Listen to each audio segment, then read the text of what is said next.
I've been listening to an audiobook by Chogyam Trungpa called Spiritual Materialism.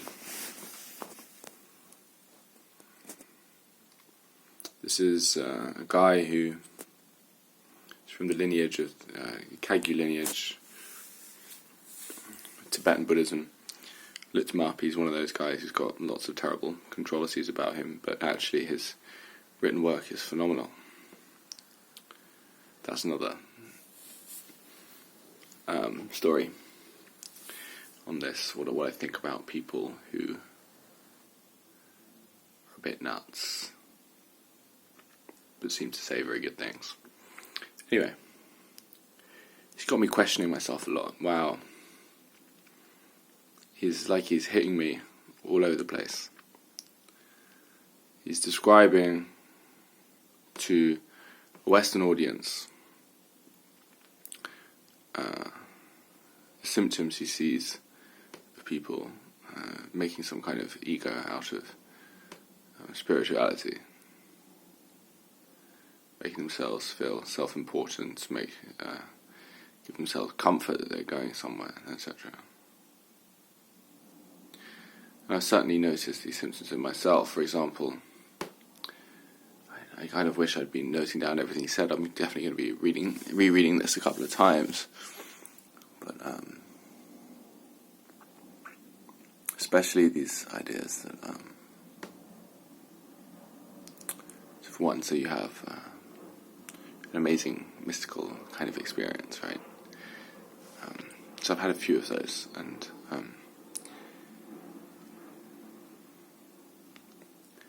for that time, at the time, and then in the brief aftermath of it, there's a sort of honeymoon period.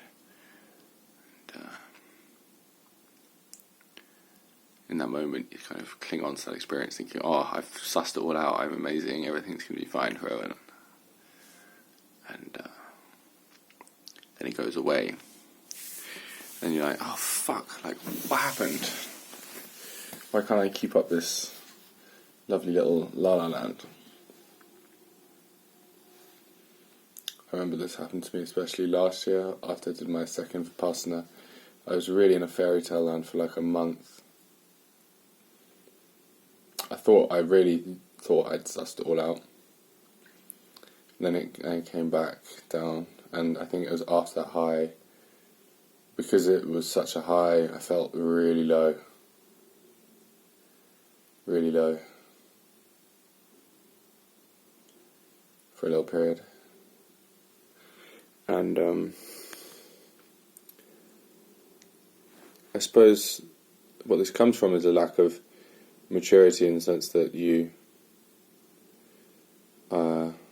I identified myself as a thing that is in possession of experiences and wanting to sort of play God and turn the knobs and dials so that the positive outweighs the negative, and I can somehow be happy or attain some kind of blissful state. But this is, of course, completely missed the point. And if you try hard enough, turning knobs and dials, every now and then you can manufacture these highs, but as long as there's a sense of I that's involved in that, the I will try to possess that feeling, and will therefore that trying to possess that positive feeling will inevitably result in attachment as it slips away, and disappointment. So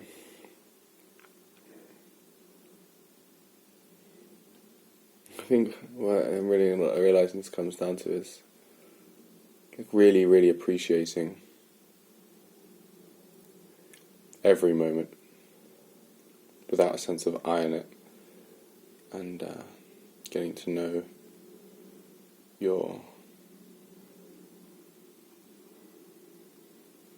the ways in which you're clinging on and trying to make things better. Because the thing is that if you start before you go down this route, and I think this, as he says, starting this journey is really like, it's not for everyone. Once you go down there, it's quite a crazy, intense thing. Once you start, the idea of I being a thing that is an entity which is in control of things, etc., is so pervasive that it really takes a long time for that to let go and to ease oneself into the present. And so I think this spiritual materialism, or this wanting spiritual experiences, or wanting to cling on to these things, is completely normal.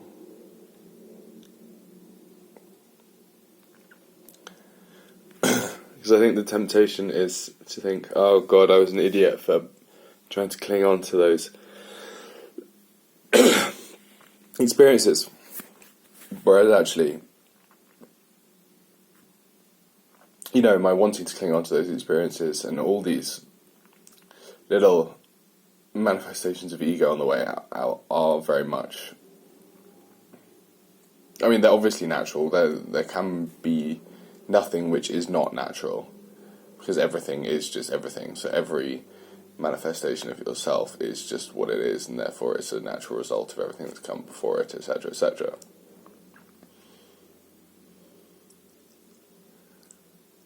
So it's not like when you notice these traps you fall into, when your ego actually try to choose something. It's not like you need to beat yourself up for that.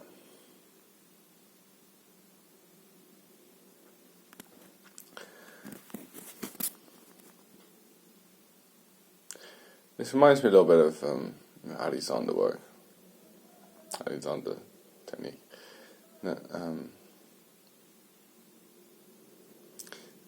Some of the teachings, some of the books talk about, don't try. Don't try in the Alexander world. Give up trying. There's an order that do this, do that. And I've always found whenever I've been received an order like that, it just makes me more self-conscious, and I'm really aware of that. It makes me much more self-conscious. Whereas my teacher Anthony, I think, what he does really well is he never incites a kind of ego reaction of, oh, I need to do this, do that.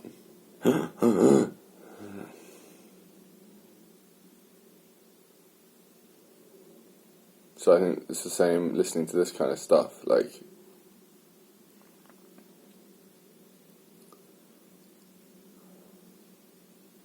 not reading it, not listening to it as like oh, you fucking idiot for doing that on that with your ego. Actually, is that even helpful, him writing that in that way? I don't know. Would it be better to do it the easy way? I just, instead of saying don't do that, this is what the ego looks like, instead of that, just directing to look at this moment. Because really, the more you obsess about the little manifestations of the ego or whatever, the more you become a bit of a control freak. You become a bit like, that's the ego, I'm doing that, oh dear. Whereas, better is to just practice with no real thought of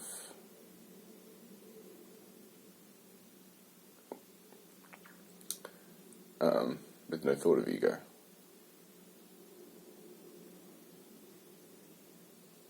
Yeah, and just watching the present moment, and with no sort of watching the present moment, but looking out for ego a little bit more than other things, because that's the kind of, it's not really equal gaze on the moment. And indeed, manifestations of the ego, what is that? It's not like a thing that you can hold. It's not like a separate thing. When you make it, you don't say, "Oh, that's that," because then that's labeling. That's a manifestation of the ego. That's the labeling. Yeah. So again, what I guess this just all comes down to is just shut up and surrender. Oh, actually, wait, one last thought. Someone in the bit that I just listened to, guys, question from, I think, audience saying, so how do you do this surrender? Is it something that you can do by trying, or is it something that you just happens? And he said that surrender is something, I think, which when you've decided that you want to surrender, then it will just happen, and you don't need to try. This reminded me of inhibition in the Alexander technique, which is the jargon term for letting go of impulses to do X or Y. And there's a school of thought which is say most people would say that inhibition is some sort of skill that you can do. That doesn't really fit well with me, because it creates these ideas that there's an I that's doing it, and there's some sort of I with free will to choose to do it or not. Nah. My teacher Anthony is more the persuasion that, well, as he said in an article, inhibition chooses you. Same way surrender chooses you. So in that sense, now, I sit down and I do my zazen, I sit in my meditation. There's no thought of trying to surrender.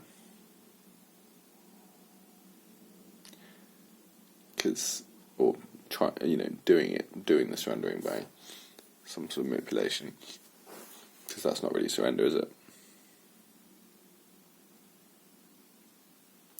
That said, I'll probably try anyway, because otherwise I wouldn't have more work to do.